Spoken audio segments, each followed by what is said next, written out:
Motion pictures, can't get enough. Cinephile, movie lover, and a big movie buff. Talking to actors, directors, innovators, athletes to writers, real trailblazers. Yeah, originator, not a duplicator. So honest, always authentic. Tune in, trust me, you don't want to miss it.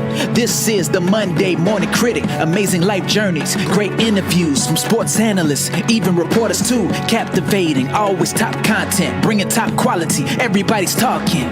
Yeah, originator, not a duplicator. So passionate and so authentic. Tune in, trust me, you don't want to miss it. This is the Monday Morning Critic. Woo!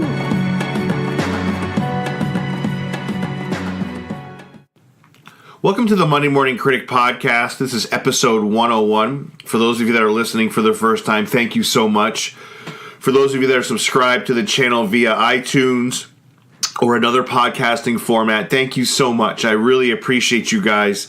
Believe me, I appreciate you guys. And those of you that know me know this isn't one of those typical podcasts where we just interview random people just for the sake of hearing my own voice. Every person you see, all 101 interviews, are a result of my passion for their work. I'll leave it there because sometimes I say that over and over again, but for those of you that are new, it's important that you know that. This is absolutely my labor of love, 100%. And, you know, I love this story. I love Jay's story. I finished the interview, and on occasion I will run a prologue, which I'm doing now, and I've interviewed Jay. Here's a guy, he's born in Paraguay, comes over, lives in Georgia, two-sport athlete, plays Division I football, gets this opportunity, and I'm not going to step all over the interview, so I'll just be brief, gets this opportunity to be in a Clint Eastwood movie. I don't know that it's the biggest part, but I know that it's the most important part. And I know that if you threw anybody, I could take the top 10 actors at any acting studio, at any acting school, from here to London, and you put them in a movie with Timberlake, Amy Adams, Clint Eastwood, John Goodman, on and on. I'm not sure how well they would do. I'm not sure. I mean, they could do great. I don't know. To me, it doesn't seem like a very easy task. And I'm going to tell you, Jay does phenomenal in it, right? So Jay's got to sell two things in this movie. Jay's got to sell the acting, and Jay's got to sell the baseball part, which is unbelievably tough, right? And I was just so impressed with it. And I just said, I figured I'll reach out to Jay, and I contact him. He agreed to come on. I was so psyched. Here's what I took away from the interview about Jay. So we all know people in our own lives, right? The guys that played high school sports, whatever, baseball, football, hockey, whatever. You know, and years later, they're at the end of the bar telling the stories of the good old days, right? And they probably could have done something else, done something great with their lives, done something even more impressive. But that was the pinnacle for them. That's the exclamation point for them. And now they're just, you know, they're downing one Bud Light after another at the bar, which there's nothing wrong with that. But Jay is the opposite of that guy, right? So Jay has done great things, but Jay strikes me as a guy that when he was on set absorbed all these things, right? And said, I want to work even harder, right? Jay's aspirations are like, this is awesome that I was in this movie. And many people, like I said, would have said, you know what? You know, 20 years from now, they said, I was in a movie with Clint Eastwood, right? And it would have ended there. Not Jay. I mean, I go to Comic-Cons all the time, and I see actors that they draw the line at a certain point in their career. Not Jay. Jay is working his ass off, doing camera work, wants to be a director. Jay's hard work, his determination, and his resiliency, I'm telling you, you could take a look at anybody I've interviewed. I've interviewed some pretty damn impressive people. His hard work and resiliency are up there with the best of them. And I'm not just saying that. It just caught me off guard. It was like, great, this has happened to me, awesome, but you know what? I'm going to use this as something to learn off of and move forward and really push for my goal, really push to be what I want to be. And that, as I mentioned, director, you know, working in movies, working in TV, doing his thing. And I just, you know, where most people would have gotten complacent, Jay took that as an opportunity to say, you know what? I'm going to go even further. And that is everything that I love about Jay. He's just such a great guy.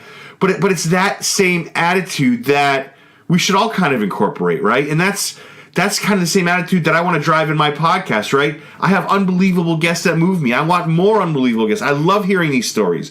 I want to bring these stories to you. So without sounding too cheesy or too hokey, I loved interviewing Jay. I thought he was a really determined guy, a guy that kids could really learn from, that we could all learn from.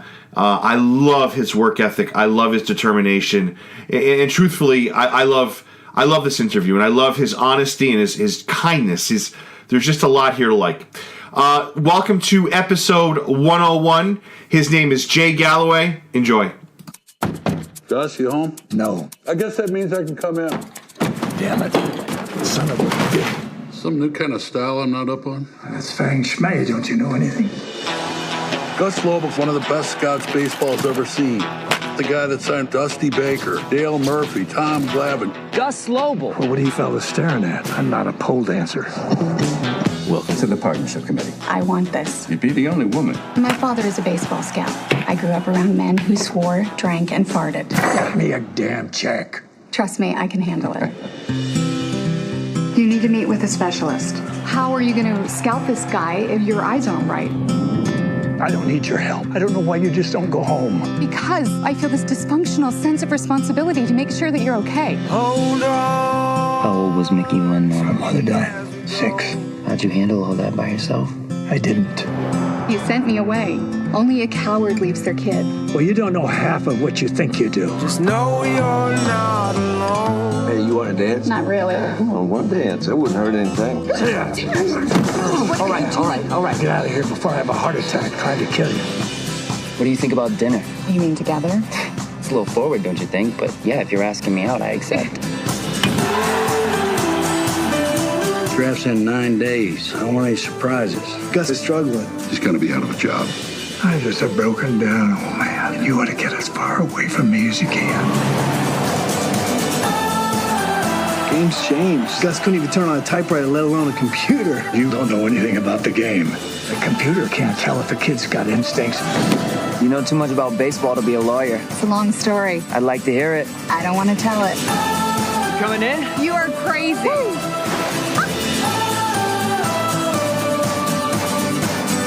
I just didn't want you to have life in the cheap seats, They that's were all. the cheap seats. Spending every waking moment with my dad watching baseball. Those were the best seats in the house. You're still single, aren't you? Maybe you're emotionally unavailable. Who are you, Dr. Phil? Hey, that is quality television. Yeah. Welcome to episode 101. Today's guest had a huge part, and it may be one of my favorite parts, in the 2012 movie Trouble with the Curve. His name is Jay Galloway. Jay, thanks for coming on today, my friend. Derek, thank you so much for having me. Really looking forward to it. So, Jay, you're born in Paraguay, right? So, do you come immediately from Paraguay to, I think, where you were raised in Georgia? Is it a right-away kind of deal, or is it you spend time in Paraguay? Yes. Wow. We're really going back to the nitty gritty stuff here. Yeah. So actually, I was born in Paraguay. I was adopted by my parents when I was an infant. So I kind of get the months kind of mixed up, but I believe they came to Paraguay, or they arrived to Paraguay when I was like 6 months or so. Yep. And then I came back to Atlanta, or more specifically Peachtree City, Georgia, with my mom. We came back from Paraguay when I was about 9 or 10 months. So she spent about 3 or 4 months down there, I think.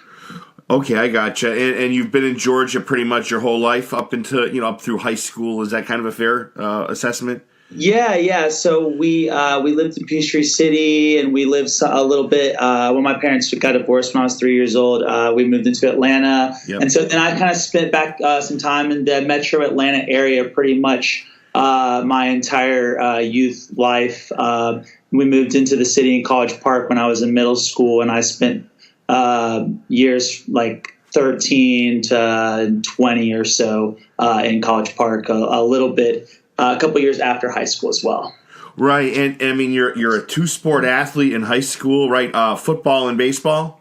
That's correct. Yeah, I grew up playing baseball. There's my mom has a home video of me as like a 2-year-old sitting in a chair eating Cheerios, watching a Braves game. So I grew up, baseball was like the first thing that I really grew up loving. But then I started playing football I think it was, 5th grade is when I started playing football, and I really grew to love that over the years, and actually played that in college. So, two-sport athlete. Yeah, you were a linebacker at Samford. Good college football. So is there? Do you watch sports routinely nowadays, or is it just kind of I know you've got a lot of things going on. You're trying to get your life going with a lot of positive things here that I'm seeing. Do you watch a lot of movies, a lot of sports? Are you have time for that, or is it tough with what you're trying to do?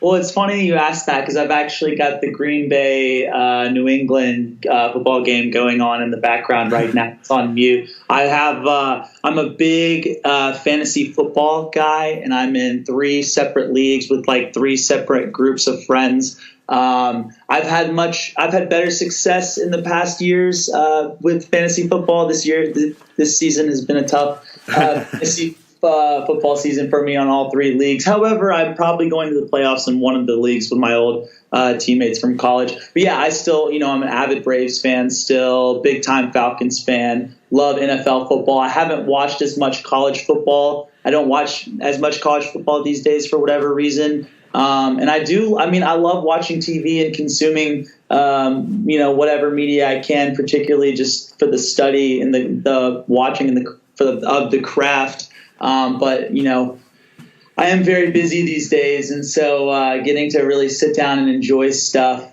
sometimes it comes few and far between, which that's okay. So yeah, and that's well said. And I get the athlete part. You're a super athlete. You're 1,000% believable as a pitcher, as an actor. I watched Trouble with the Curve last night. I've probably seen it 15, 20 times. Great, wonderful movie, and I'm going to get to that in a moment. But how about from the entertainment, the cinema end? What drives you there, Jay? Is there an actor? Is there a movie? Because I know you graduate. You graduate with a film production and a journalism degree, so clearly you're interested in it. Yeah, absolutely. It's funny. It kind of goes into my whole story. I wouldn't necessarily say that there's one actor or one filmmaker that I'm just like, oh my gosh, like I love everything about this person, and they are the reason why that I do things the way that I do right now. For me, I have been gifted with a lot of really, really incredible opportunities. And I'm so appreciative of all the people that have given me the opportunities up to this point. So I'm really just watching and studying and trying to just, retain and soak in as much information as I can, and watch how people do things and how they work, so that I can apply those things to certain projects that I might do here in the future of my own. Yeah, and I'm looking at everything about your life, and I hear what you're saying. But is there I'm going to ask you about how you come into this awesome role. But is there a sports movie? I mean, you're definitely an athlete. You're a smart guy. You've got the best of both worlds. You're a good-looking guy. You've got everything it takes to really succeed. Now, like everyone else in the field, you need some luck, and I think you're headed for good things. But is there a sports movie that you use that inspires you, that kind of gets you going a little bit? I mean, Remember the Titans is like one of the greatest sports movies of all times, in my opinion. Yep. Just being able to deal with adversity at all times. It's just a movie that really stuck with me. It sounds cliche, but Trouble with the Curve has always kept me going, having that opportunity. It's definitely something that I love. And, Field of Dreams also, just going out there and no matter what anybody else sees, that's probably the one I would say, Field of Dreams. Yeah. So like, no matter what anybody else sees, like what's going on in your scope and your vision, like that's the only thing that really matters. And the people that love you and support you, they understand that, kind of like Kevin Costner's family. And so, that movie has definitely kept me going in the back of my mind as one of my favorite sports movies. Yeah, I had the dad that plays the obviously the father in Field of Dreams, where he says, "How about he?" I mean, I barely got through the interview. I was like sobbing, It's I couldn't even say the words. And at the end of the interview, he goes, "Hey, Derek." I go, "Yeah." He goes, "How about a catch?" And I'm like, "Oh my God, pouring down my face, Jay, pouring." Oh gosh, I believe it. That movie is just it gets me in my feels every single time. So that's really, really awesome. Okay, so like let's get right to it. So like I'm watching this movie and I'm so intrigued by your story. Like my podcast is, I just find moments, I find people's. I just want to know about, how did this guy get here and what's his story? And you're one of the people that like just sent my radar into just overdrive. I'm like, how did this guy get here? So take me through it. So I know once you get the part how you kind of you harnessed what you had. How do you get to the point where you get the role? That's the exciting part, right? Oh, so it's truly just like the craziest thing ever. And every time I tell this story, I still feel just like I'm just like, how did this even happen to me? Like what? But so the story goes back in 2000, and I guess it would have been 11 or maybe 12, the Super Bowl, whatever Super Bowl it was then. I had some people over at my house, and my friend Matt calls me. His name's Matt Citron. He calls me, and he's like, "Hey, this is going to sound really random, but my godmother works for this talent agency in Atlanta, and they're looking for a left-handed Hispanic pitcher for a new Clint Eastwood movie. Didn't you used to like pitch or whatever?" And I was sitting there thinking like, oh yeah, okay, Matt, I'm sure that your godmother works for a talent agent and they're looking to hire me for a Clint Eastwood movie. Like, yeah, I'm sure. But, I kept talking with him and it sounded more legit and stuff. And, I just decided, I talked to my parents about it, and my dad gave me some really, really great advice. He said, Jay, you'll always regret the things that you don't try, So I gave her a call and started talking with her about it. Her name is Rebecca Schrager with the People Store, and she's still my agent today. I've been with them for 6 years now, and they're just such incredible people within the state, and just really care about their clients. But anyway, so I was telling her, she was explaining all this stuff about what it was and the role. And I was like, oh, well, that's really cool. I mean, Clint Eastwood, yeah, that's a really big deal. Amy Adams, that's awesome. And but I'm just like a sports guy, and like I can't really, give up my senior baseball season to do a movie. Like that's not really what I want to do. And right. She literally was like, "No, Jay, you're doing this." Like she would not take no for an answer. And so, eventually I came in, I went into their office, and we put an audition tape together, and they sent it out, and I got a call back with Shay Bentley Griffin. And I feel like Shay basically walked my call back right into the casting director's office, Jeffrey Myclot, and because all of a sudden I was like, oh, you have a callback with the casting director and the director, Rob Lorenz, and I'm sitting there like, what the heck are you serious? And so went in and did it again, and didn't hear anything for about a month, but then finally I got a phone call. I was on a way to a baseball tournament in Florida, and got a phone call from my agent that said I had booked the role, and had a little conversation with Rob on the phone, and the rest was history. Wow! And I know Amy McDaniel. Does she help you with the athletic point parts of the movie? Am I right with that, Amy McDaniel? Yeah, so Amy McDaniel, she was first time I met Amy was in the final callback with Jeffrey Myclott, the casting director, and Rob Lorenz, the director. And basically, what they were after, they wanted to cast someone of this role that was a believable enough pitcher because, as I'm sure you can imagine, a lot of really, really well-trained actors are not really, really well-trained athletes, right? Mm-hmm. And so they wanted this role. It was more so, I think, about the athletic ability of this character, Rigo Sanchez. And so they brought in Amy. She was like the head of, I can't remember what her specific title was, but she was overseeing, and she saw me in the audition, and I did a pitching motion for her, and she was like, yeah, no, that's legit. Yeah. And then she hired my coach, and so then she oversaw, and she was there and oversaw all of the sports stuff for that movie, I'm pretty sure. But she was really, really great and really, really cool. And I'm really, really appreciative of her, kind of giving me that one last nudge for my athletic prowess, I guess. So you're a high school outfielder, and they want to infuse Sandy Koufax's leg kick combined with Steve Carlton's throwing motion. Tough for you to do that? Oh, yeah. Well, see, the original thing was they wanted the original script was they wanted Sandy Koufax's leg kick. They wanted Steve Carlton's like drop, and then they wanted Randy Johnson's sidearm. Oh my God.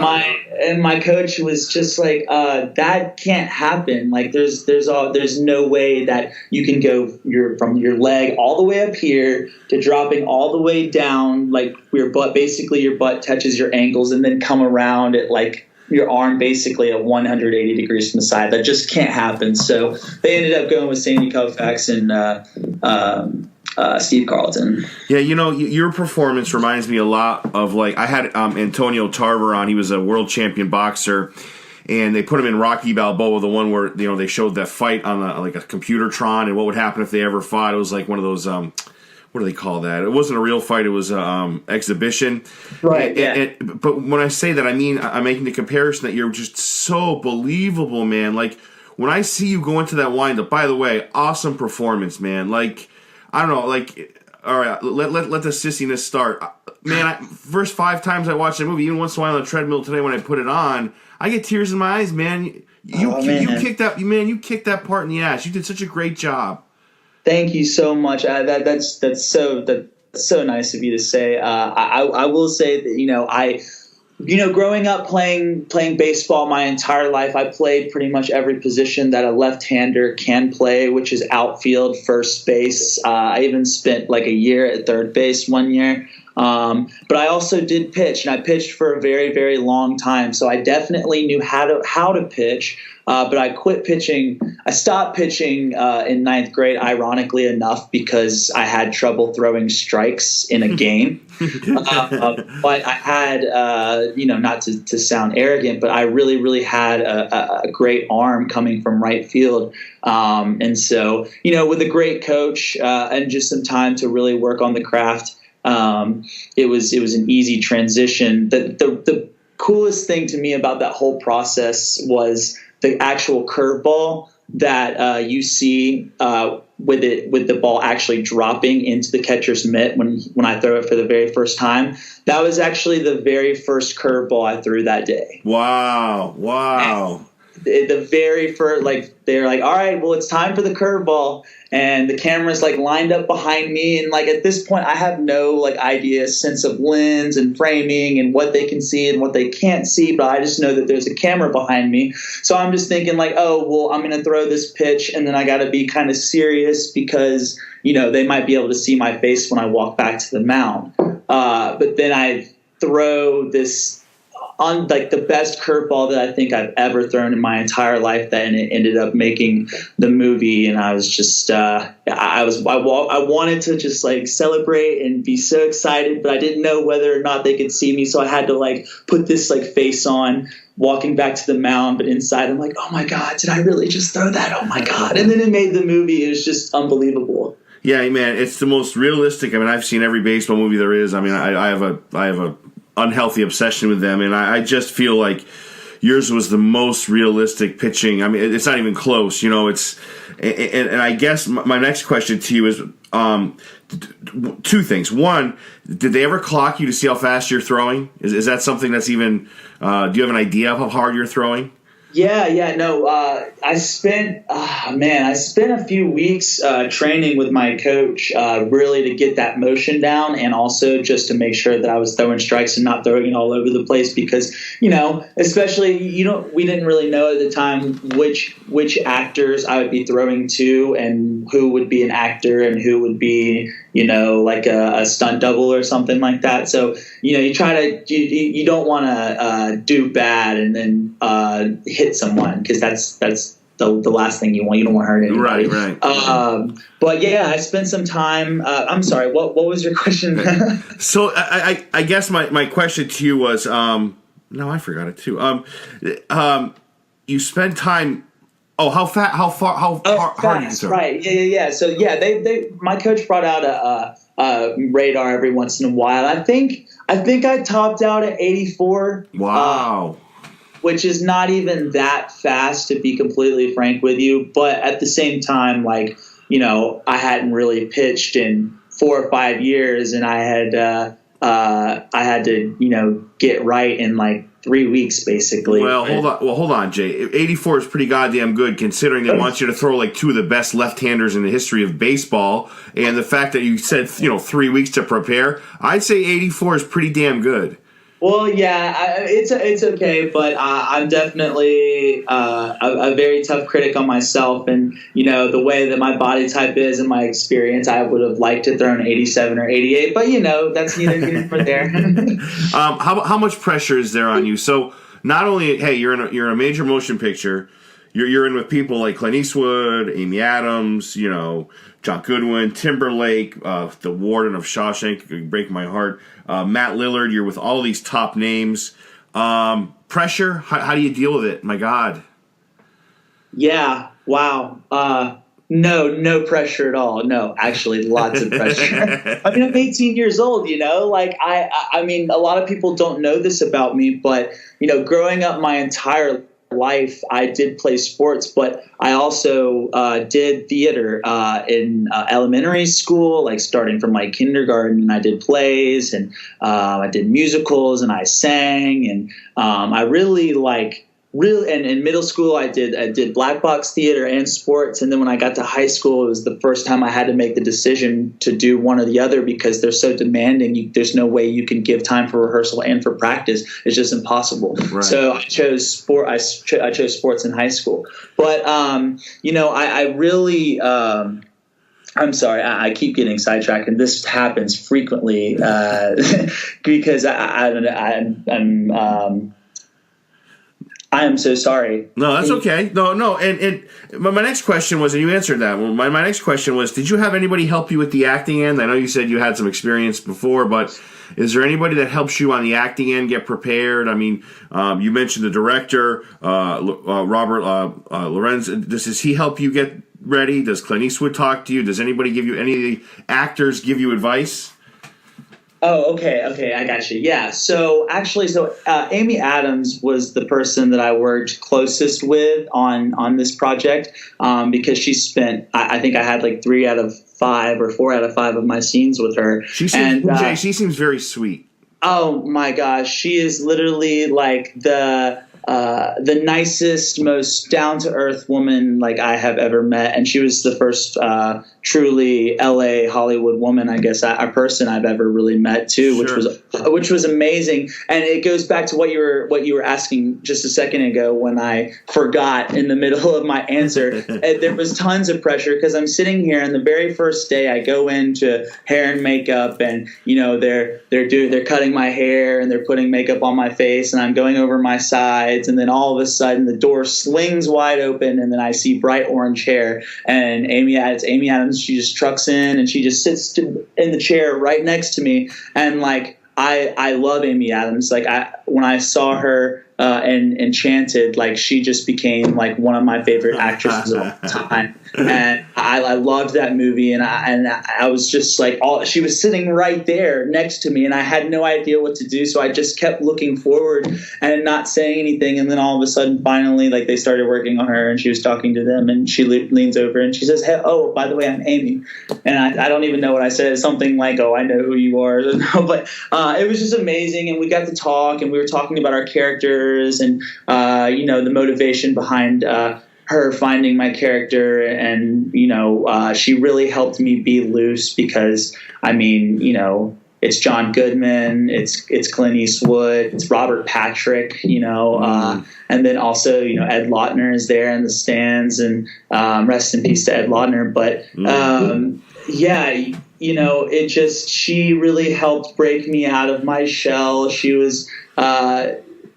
It was great, and she definitely really worked with me. And Joe Massengill, him and I had some really, really great conversations since we kind of rivaled each other in the movie. He played Bo Gentry, and those two people were really just my go-to people on set when I needed to kind of relax, because I was incredibly tense at age 18 on this huge stage. Oh, every time he called you Peanut Boy, I wanted to punch the screen. I wanted to punch him in the face.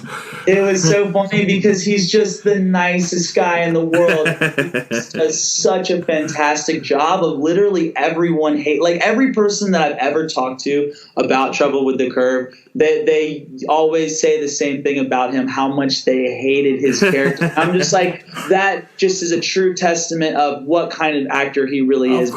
Of course. Just such a sweet guy. Yeah, yeah. And that's usually how it is. The nicest guys play the biggest dicks. Like, it's like, but here's my only, if I had to pick one thing that I don't have an issue with, because I love the movie. It's one of my all-time favorites. I just, how does a guy assuming, how does your character go that long without being noticed, right? Like, nobody's going to know how hard he throws. But then I started thinking, you know what? He's working with his mother and his brother at the motel. He's getting stuff ready. So maybe that does happen.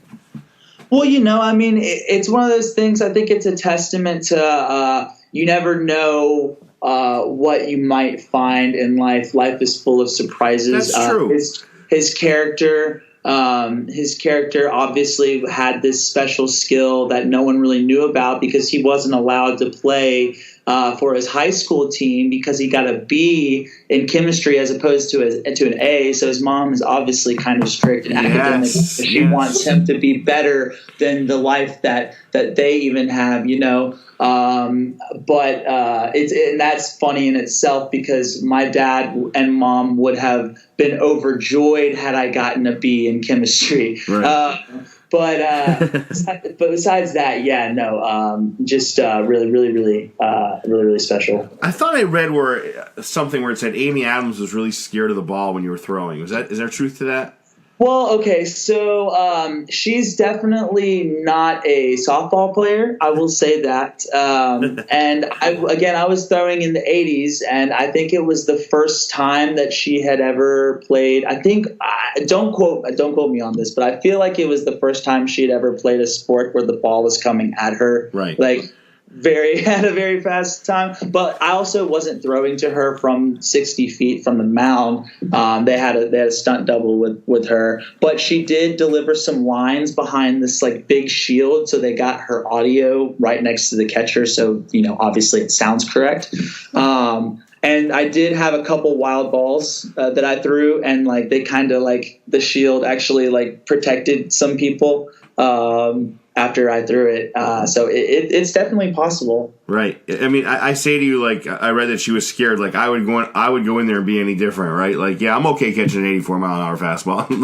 No, I mean, I totally get that. It makes total sense. What was it like seeing yourself up on the big screen? That's got, to me, and I've said this to other guests, that's got to be the most mind-blowing experience ever. I don't know. I don't know how you guys do it. It really was. I mean, that's perfect. Yeah, it really was. And I knew that I knew how special it was when I went in for ADR. And I mixed over one of the lines in the earlier scene. I think it was the part where I actually throw the peanuts. And And then I voiced over the "No Ma'am, It's Just a Game" line. But when they always give you they lead into the scene so that you can kind of feel the timing and whatnot during the remixing of the audio. And so they started it a little bit before like the big swoop of my face right there before I throw the ball. And that was like the first thing I saw or the second thing I saw from that session. And I literally just started laughing because I'm just sitting there thinking like, oh my God, what? Are you kidding me? Like, that's my face, and that's my face next to Amy Adams, and what? Like, oh my God! And it was mind blowing, but it's a great honor, and I'm very privileged and super thankful to have had that opportunity, which has kind of helped me get into some other things. Yeah, and I want to talk about those in a second. Let me ask you. I love the fact that Robert Lorenz kind of trusted. He wanted to make this movie authentic. And I mean, I watched some baseball movies. I'm not going to mention names. And I watched some athletes who are in movies or actors that play athletes that are in movies that are almost unwatchable. And the movies are almost unwatchable because, they cut to somebody else. It's a double. It's whatever. It doesn't look real. Trouble with the Curve, it's got a plot that makes you love the characters, love the people, certainly love your character. But it also makes you care about things. It makes it believable. I don't know. I really love Trouble with the Curve, and I'm so happy that that hopefully has sparked some more opportunities for you. Well, yeah. Let me say this too, because I haven't had a chance to talk about him yet. But Rob Lorenz is just such an incredible guy, so nice, so supportive of everybody and of his team. Really getting to work with him, he really is truly a professional, and you can tell that and he's learned so many things from Mr. Eastwood, and he really truly knew how to run that set, and he did a great job of just being able to keep everything super natural. Like everyone was able to be themselves and play to their strengths in that movie. I don't think that there were any weak. I don't think there was anything weak in terms of performances, and just the overall atmosphere that he was able to bring to set was just truly a special thing. So I'm super, super honored to have been able to work with him, and hope that I get to do some work with him in the future. Yeah, and every time I hear about somebody who hits the lottery, they always have a relative or a friend come out of nowhere saying, "Hey, remember me?" When people saw you in the movie, did you get a lot of unexpected shout outs? What did your friends say? What did your college athlete too? What did your buddies in college say? You had to have a lot of feedback. Yeah. No, it was funny because my mom and dad told me that they advised that maybe it might be a good idea to keep it quiet during high school, just in case, it gets cut out or whatever. You don't want to get your hopes up or anything. So I didn't really talk about it too much in high school, but a couple people found out about it as we were graduating. But then I really started hearing a lot of people from high school, because I just went to college that next few months, right after. So a lot of people reached out to me and oh my God, that's crazy! I can't believe it. You did this. You were in that movie.